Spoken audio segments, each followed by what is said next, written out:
Welcome to Essential Hayek. I'm Don Boudreau, professor of economics at George Mason University, senior fellow at the FraserInstitute, and blogger at Cafe Hayek. This video is part of the FraserInstitute's initiative to present the key ideas of F.A. Hayek in an easily accessible format.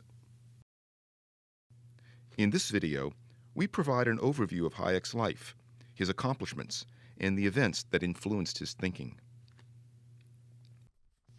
Friedrich A. Hayek was born in Vienna on May 8, 1899. As a young man, he served in the Austrian army during World War I.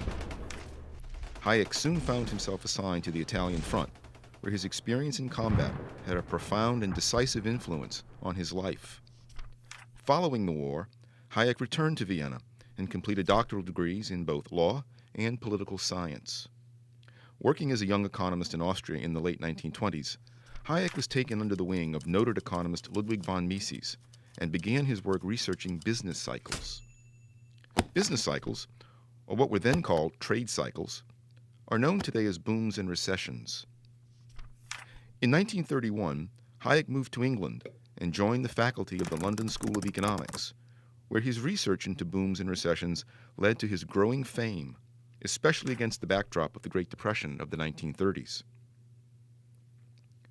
During this time, Hayek crossed paths with his greatest intellectual rival, John Maynard Keynes, who promoted the idea that governments could actively and successfully manage the economy. Hayek argued, in contrast, that an economy is too complicated and the information needed to make decisions too decentralized for a centrally planned economy to be efficient or effective. Eventually, most economists and policymakers embraced Keynes's view of the world and the role of government, which came to dominate economic thinking for the next 40 years. Hayek was largely relegated to the sidelines. But Hayek's time in the shadows was brief. In 1944, he published the classic volume, The Road to Serfdom, which became a bestseller. In 1950, Hayek moved to the University of Chicago, where he published his second major work, The Constitution of Liberty.